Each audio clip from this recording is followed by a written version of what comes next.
Your conference is being recorded.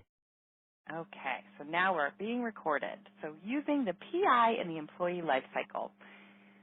In some of the previous lunch and learns that we've done, we've touched on a lot of things that are going to be brought up here again. So if you've been on any of them in the past, some of this will begin to sound familiar to you. But I really wanted to look at how many different places we can use PI and the data that we get from PI during the entire employee life cycle. So what is the employee life cycle, right? We all kind of have an idea of what it is. Oh, slides aren't moving. So we can look at it as from even before we hire someone. So what does it take? There we go. So as we're hunting for our perfect candidate, right, what does it take to actually put out into the world what it is that we need? So as we're hunting, and then through the hiring process. Then we look at day one and beyond into the onboarding process. And then we can kind of get stuck in that daily grind, right? That's actually a really interesting place to be able to use PI, and we're going to talk about ways that we can use it to inspire. We can also use it to suggest places that the person can go in their career path. We're going to do all the way from pre-hire to through succession planning. So when I look at it, there are 6 stages, if you will, of the employee life cycle. There's attraction, recruitment, onboarding, development, retention, and then finally at some point separation. We won't look at much about separation, but we're going to look at the first 5 stages, all the way from attraction through retention and development. So the first place that we look is in attraction and recruitment. Now, how PI can help in this, if any of you were on the job assessments webinar, we took a bit of a deeper dive there. So the job assessments, for those of you who are unfamiliar, are the benchmark by which we compare a candidate's behavioral tendencies, so their PI, if you will, against what it's going to take to do well in the job. So starting with creating that job assessment is the first step in that attraction. Something that comes from that is the language for attracting the right person. So with the job assessment comes the job report. And in the job report, it's written in a way where it has language that's actually going to kind of ping and trigger the right candidate to say, wow, oh my gosh, that sounds just like me. This is my perfect job. I can't wait to apply. So you're likely to attract a better candidate by using that job assessment language. Additionally, there's language in Catalyst. There's actually a tool in Catalyst that gives you some language for attracting to the right candidate. It's based upon the factor combinations, so you don't necessarily have to even run the job assessment yet. If you know this pretty well and you know we really need this person to have an A over C relationship, right, that proactive relationship. There's some language just right in Catalyst that's going to give that to you. So even without running the job assessment, there's a tool for you to use the right language to attract. For those of you that are using the cognitive, one thing you want to do at this point as well is set that cognitive test, that target score. Just like the job assessment, while it doesn't give us any language for attracting, it will help in the selection process. It's just another data point to be able to get the full picture and scope of who somebody is when they show up at work. And for those of you who aren't familiar with the cognitive, I won't go too deep into that, but it's not an intelligence test. It's really more about how quickly I process information. We like to call it an agility, kind of a cognitive agility assessment. Additionally, some tools that you can have, so after the job assessment is completed and you've found a candidate and you've sent them the predictive index, and that can be done at many different places during the hiring process. Oftentimes what we see it being sent is after the first phone screen. So you get the resumes in, filter through there, phone screen happens, and you say, yes, we'd likely like to bring this person in for an in-person. At that point, you send them the assessment and you match with the job assessment. What that will give you is an interview guide right in from the person's details in the system. It will say, check mark, we match here, question mark, we're going to want to dig in a little bit around this drive. Something else that I want to really emphasize on this call at any phase throughout the employee life cycle, but we're going to start here, is you can always leverage your consultant or the client success team for feedback. So if you have a candidate that you're considering and, you just kind of want to talk it out a little bit from the PI perspective, pick up the phone, give us a call, shoot an email, ask when we've got time. We love to talk about this stuff. You are not bothering us. It's pretty much our favorite thing to do. So you can always leverage our expertise as well when hiring candidates at any level. We also offer a attracting and selecting workshop that we can do on your location. So if you have a team of people that you want to really understand, not only from a PI perspective, but PI and beyond on what it takes to attract and select some top performers, we have an entire full-day workshop that's dedicated to that. So if that's something that you're interested in, you can always ask about that as well. Beyond the interview guides, I kind of want to circle back to that, forgot about this one. There is another great tool in Catalyst that is behavioral interviewing questioning. So while the interview guide that the system creates is pretty good, and I just want to let you in on a top secret insider information, is those are going to get better when Crescendo is full release. There's going to be some really good interviewing guides coming down the pike later. But for now, the ones that we have are pretty good, and there is another piece, there's another document in Crescendo, in Catalyst, that lets you dive in a little bit deeper. And later on today, this morning, I'm going to pop over into Catalyst to show you how to find those if you don't know.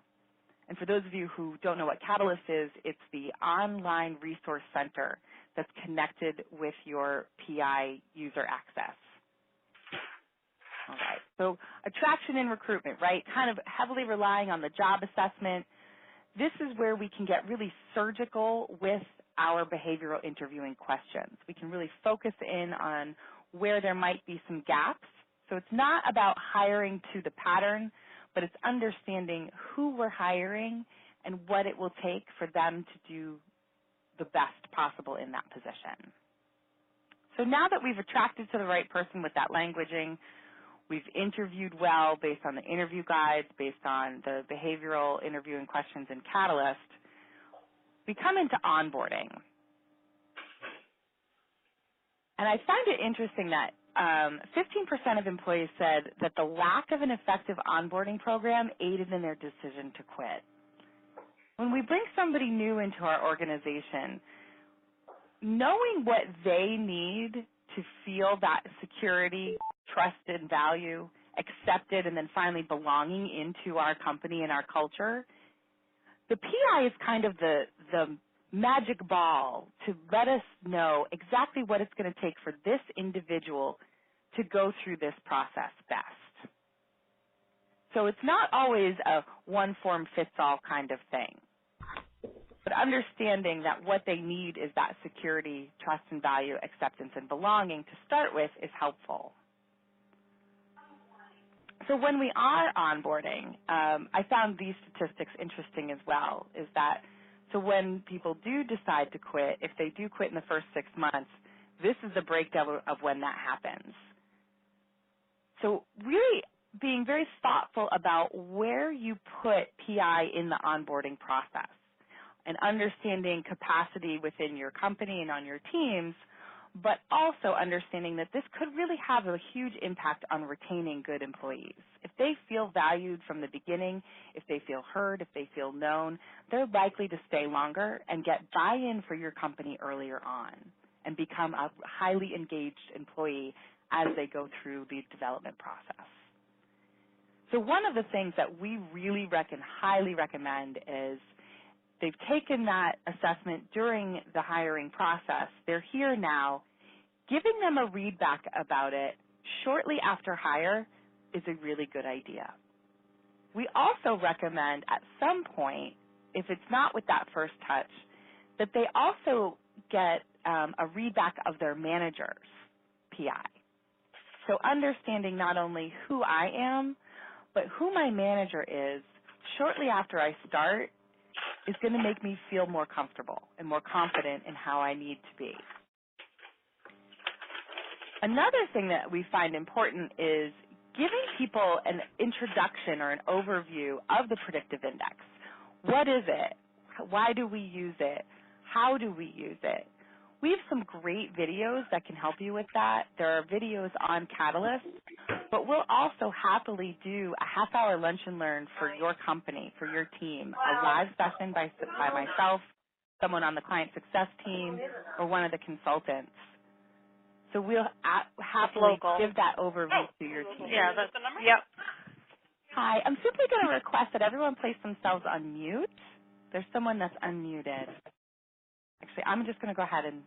The leader has muted your line. To unmute your line, press #6. There we go. Press #6 if you need to unmute and ask a question. So we're happy to give that overview and intro into PI. There's also some other webinars that we're willing to do, and these are at no additional cost to you. This is just to support you in using the tools the best. So we'll do overview and intros. We'll even kind of break it down by teams if that's preferable for you. We can record one for you so that you can keep it in-house and play that every time a new person onboards. There's lots of ways that we can assist you in getting the introduction of PI to your new employees and teams.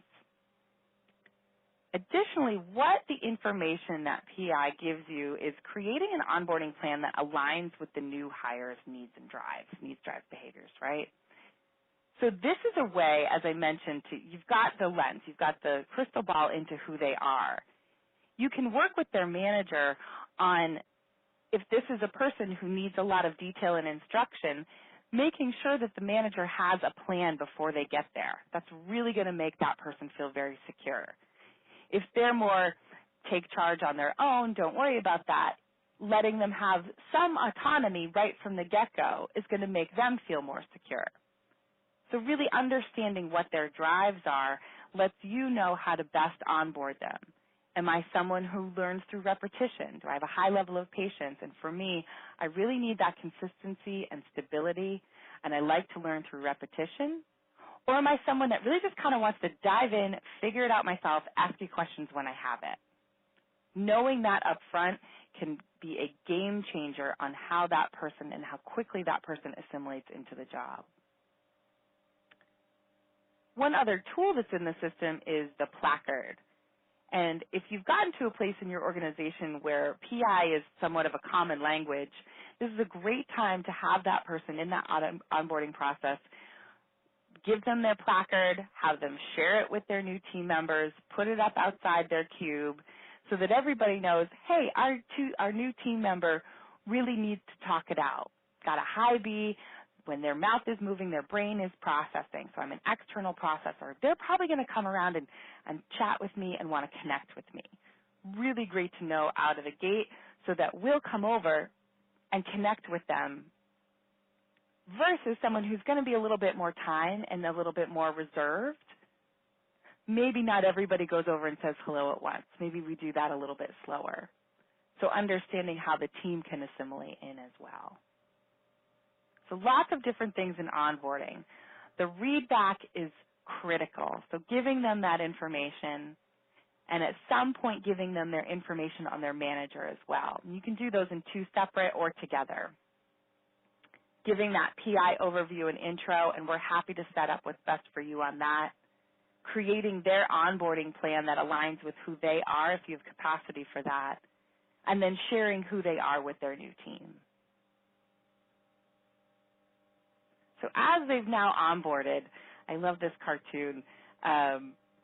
So once you understand who I am at a core nature, right? And we all also look at that self-concept of how do I adapt. So this Dilbert cartoon of I'm supposed to make you feel engaged, and then they ask, "Are you actually going to listen to us?" And I'm hoping it's going to look that way on the outside.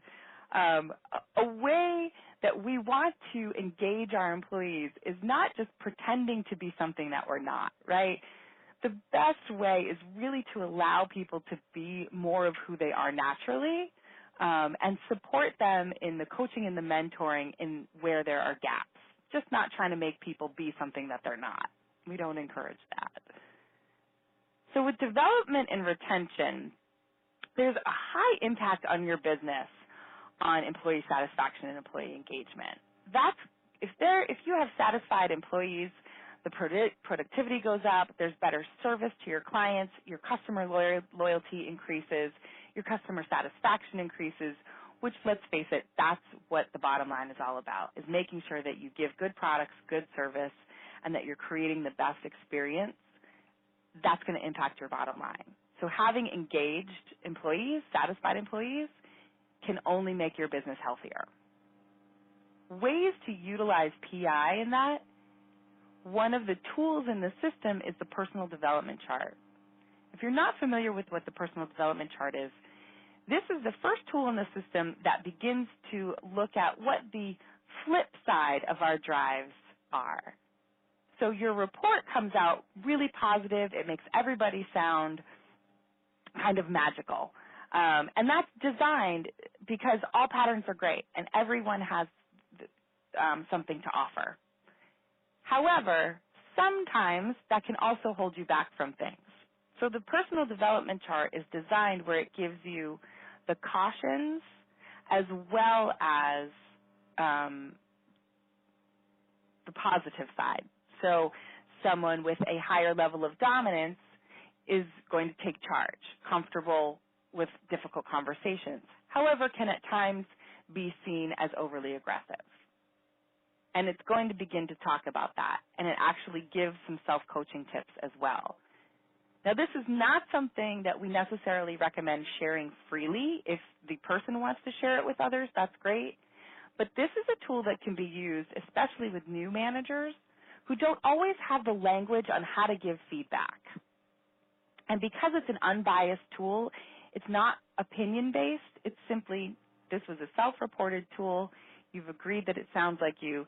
Here are some places that you could look out for how this might hold you back.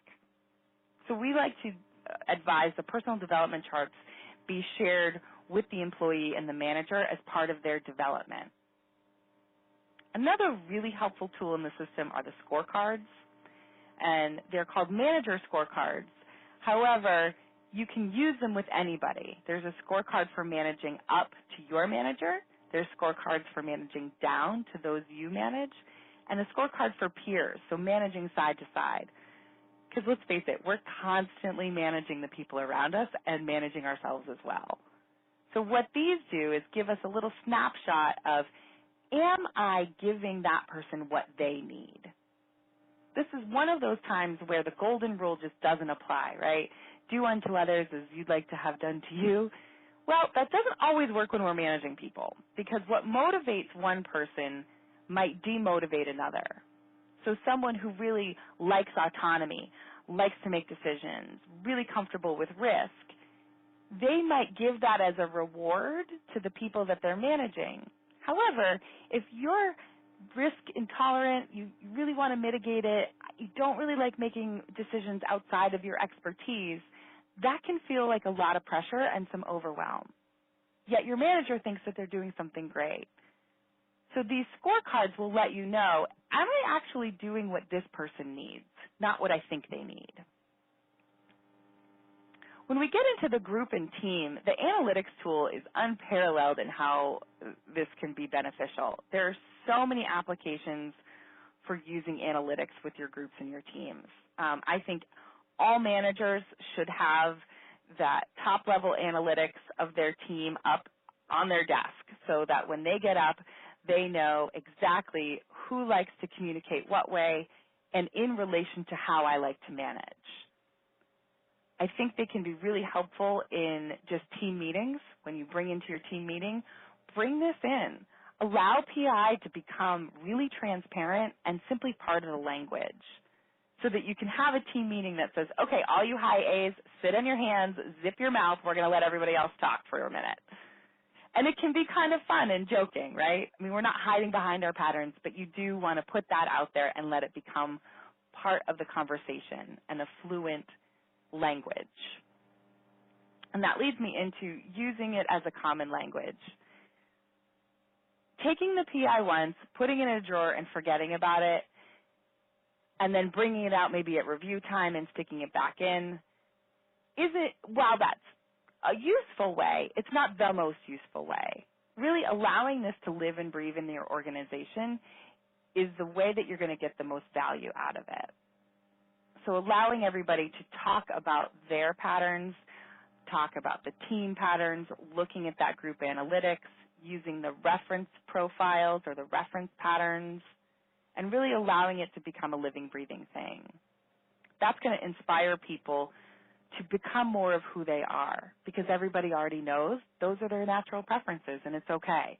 We know that Susan isn't someone who likes to be chatty in the morning. Let's let her come to us with questions, and this is how I like to communicate, and this is how you like to communicate.